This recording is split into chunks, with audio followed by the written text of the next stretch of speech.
At so ayan, hi guys, welcome back sa channel natin. At ito na nga po sa episode 37 natin para nga dito kay Kalbo. Pero ayan, bago tayo magsimula ay kung bago ka pa lang sa channel natin ay huwag mo kalimutan mag-subscribe at pakipindot na rin ay ang notification bell para ma-update ka every time na meron tayong bagong upload. So yun na naman po at ulit ay huwag na nga natin patagalin pa, simulan na natin yan. At kahapon nga ay dito tayo natapos sa pagdating neto ni Galewind at saka ni Hellfire at sinalubong na nga nila dyan. Ito si Flashy. So ito pinapalakpakan pa ni Galewind. Ito si Flash.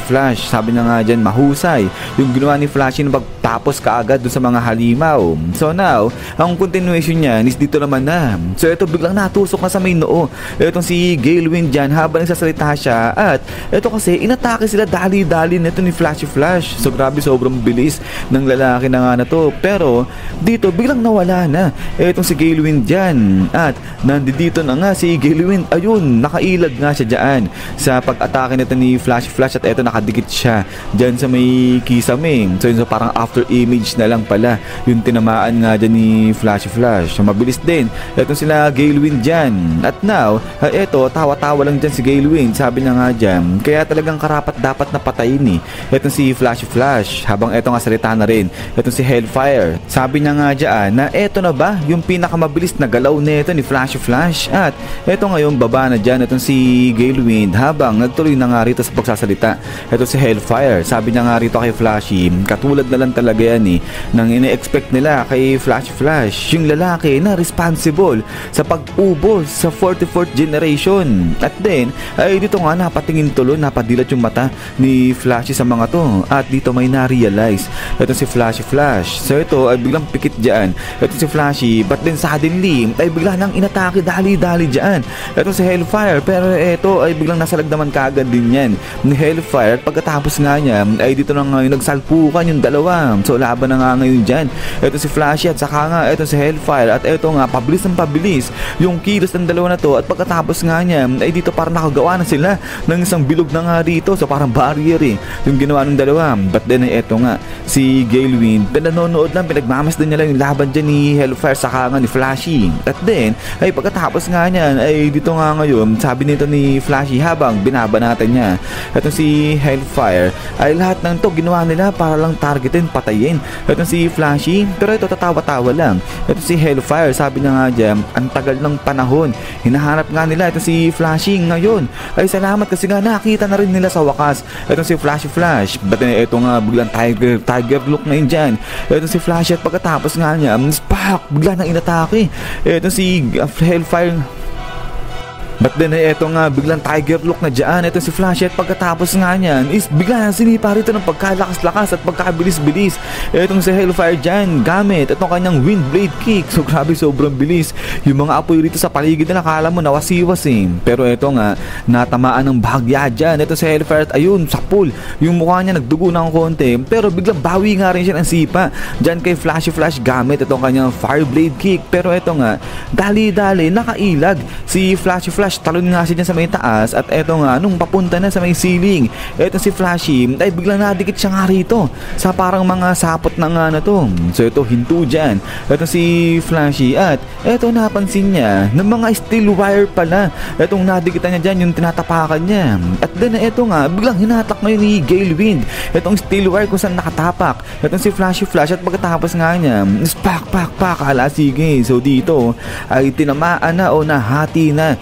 itong si Flashy dyan, na-slice siya ng mga steel wire na nakapaligid nga sa kanya. At so pagkatapos nga niyan ay dito baba na itong si Flashy. At eto ngayon tigil itong dalawang panig na nga na to. So yung si Flashy medyo nagkasugat-sugat dito itong kanyang binti. Pero ayun, yung mga may parang may armor siya sa may kanyang braso ay hindi naman niya natablan. So itong ngiti-ngiti itong si Galewind, sabi niya nga dyan, sayang mayroon na sana sila na fresh meat, konti na lang sabi niya ganyan. At then ay ito nga ngayon salita na itong dalawa, si Galewind saka ito si Hellfire. So ito sabi nga ni Galewind dito, hindi raw nila inaasahan na itong mga S-class heroes na to ay magkakanya-kanya sila ng mga ruta. At ang malupit pa ron ay talagang iisa lang sila dun sa mga ruta na dadaanan nila, wala silang mga kasama ganyan. So talaga raw na mga confident itong mga to sa kanilang lakas at kapangyarihan.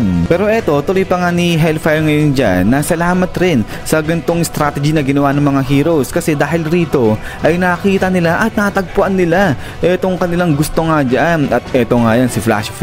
At then ay pagkatapos nga niyan ay eto ngayon titingin-tingin sa paligid. Ito si Flashy, nakita nga niya dyan na ang dami yung mga parang sapot-sapot rito na nakapaligid sa area na yan. So eto, mga steel wire yan na sinetap nga nila Galewind para nga rito kay Flash. So eto nga biglang tingin na eto si Flashy dun sa dalawa, sabi na nga dyan, sige tama na yung usap, sabi niya ganyan. At eto ngayon ay ngiti-ngiti eto si Galewind, sabi niya nga dyan sa loob-loob niya, sige tignan nila ngayon kung paano lilipad eto si Flashy. At para siyang isang insekto na hinahabol ng apoy at saka ng hangin papunta dun sa sapot ng gagamba. So ito nga yan, parang katulad nito na yung parang insekto papunta na dun sa may sapot. So parang no choice siya dyan sa pupunta dyan sa sapot o dyan mamamatay siya sa apoy at saka sa hangin. But then pagkatapos nga niyan ay ito nga tuloy pa dito nila Galewind na etong bilis mismo ni Flash, ayan yung magiging sanhi ng kanyang pagkapira-piraso. At so pagkatapos nga niyan ay dito nga biglang umatake naman dali-dali at si Flashy papunta dun sa dalawa. So yun, nagulat dito ito si Galewind at pagkatapos nga niya nispak-pak sige. So grabe, nag-slash through ito si Flashy ng pagkabilis-bilis dito sa mga pader-pader na nga na to. At eto nga binanatan niya etong si Galewind at saka etong si Hailfire. So dito nga ay na-pushback na etong dalawa, pero nasalag nga nila dyan at napa-stop nila etong pag-atake ngayon dito ni Flashy. So ito tigil ulit dyan si Flashy at saka nga etong dalawa, sabay eto nga biglang nahulog na nga rito yung ibang mga pader-pader nga dyan, yung mga debris. So yung nakita nga ni Galewind yung mga sinet nila na trap para kay Flashy na lost na. So ito nga sabi na ito ni Galewind, nag-slash through siya dyan sa foundation ng mga pader. At so pagkatapos nga niyan eto nga salita na etong si Flashy, sabi niya nga rito sa dalawa na oo nga talagang nanggaling sila dun sa village, sa lugar kung saan nag-training din etong si Flashy. Pero dahil sa gustong-gusto nilang patayin etong si Flashy, kaya sila sumali dyan sa Master Organization. So ito ngayon ngingiti-ngiti etong si Galewind, sabi niya nga dyan na hindi komportable etong lugar na to, kaya mag-iba raw sila ng lugar. At eto nga bilang nagbukas tuloy o nag-flip pala, nagbukas etong kanilang kinakatayuan nga dyan. At pagkatapos nga niya eto nahulog ngayon dito sa parang secret na basement etong si Flashy, si Galewind, saka nga etong si Hailfire. At then pagkatapos nga nito is yan guys, so hanggang dito lang muna itong episode natin. At so ayan, nagsimula na nga magbanatan itong mga mabibilis na nga na to. At yun, hindi pa sila nakakontento sa lugar nila, talaga nag-switch pa yan ng ibang location. Pero yun nga guys, ay hintay-hintay lang para sa kasunod po nito ni episode 37, dahil maya-maya ay gagawin ko na nga rin po kaagad yung kasunod nito. So yun na naman at ulit ay maraming salamat sa walang sawang pagsuporta at panonood dito kay Kalbo natin. So lagi mag-ingat, God bless niyo lahat at kita-kits tayo ulit.